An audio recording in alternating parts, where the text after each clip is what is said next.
আসসালামু আলাইকুম। আজকে আমরা রান্না করব পোলাও, সাদা যে ঝরঝরা পোলাওটা সেটা।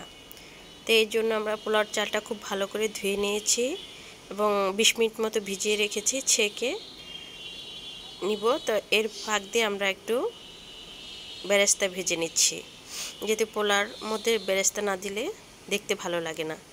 তো আমরা অনেক করে একটু পেঁয়াজ কেটে নিয়েছি কুচি কুচি করে, এবং বেশ খানিক তেল গরম করে এর মধ্যে বাদামি কালার করে করে আমরা বেরেস্তাটা ভেজে নিচ্ছি।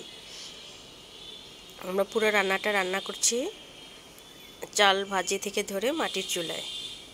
তো আমরা বেরেস্তাটা উঠিয়ে নিয়েছি এবং যে তেলটা ছিল ওই তেলের কড়াইটার মধ্যে আমরা চালগুলো ভেজে নিচ্ছি। চালটা ভেজে নিলে পোলাওটা ঝরঝরা হয় এবং পোলাওটা জড়ানো হয় না।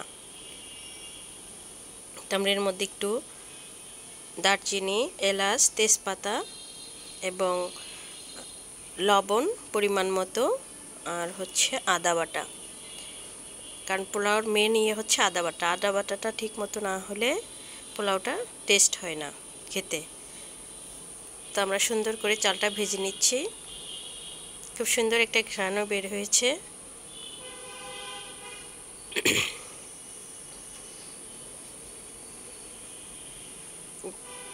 আমরা অতক্ষণ পর্যন্ত নাড়বো যতক্ষণ চালটা না ছাড়ে আর কি, ঝরঝরা না হয়।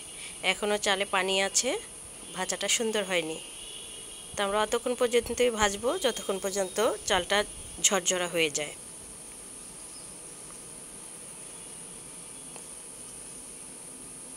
তা আমরা ভাজা চালটা আমরা রাইস কুকারে দিয়ে দিয়েছি আমাদের একটু সুবিধার জন্য। তাড়াহুড়া করে 1 পট চালে 2 পট পানি, এই পরিমাণ দিয়ে একটু কাঁচামরিচ উপরে ছিটিয়ে দিয়ে এই যে আমাদের পোলাওটা হয়ে গিয়েছে।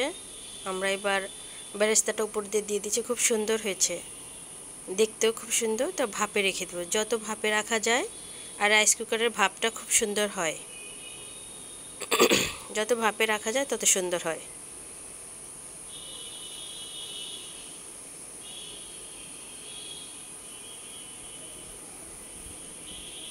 যে আমাদের সুন্দর একটা পোলাও হয়ে গেছে। আমরা এই পোলাওটা রোস্ট, রেজালা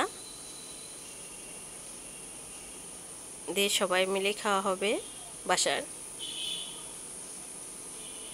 পোলাওটা একদম দেখতে খুব সুন্দর হয়েছে, খেতেও অনেক ভালো হবে।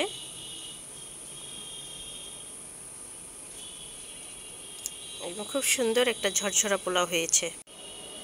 বাচ্চারা, বিশেষ করে বাচ্চারা পোলাও খেতে খুব পছন্দ করে, বাচ্চাদের জন্য পোলাওটা রান্না। তাও এই যে আমার ছেলে মেয়ে, ছোটো বোনের মেয়ে, আমার ভাগ্নি, সবাই মিলে ওরা খেতে বসেছে।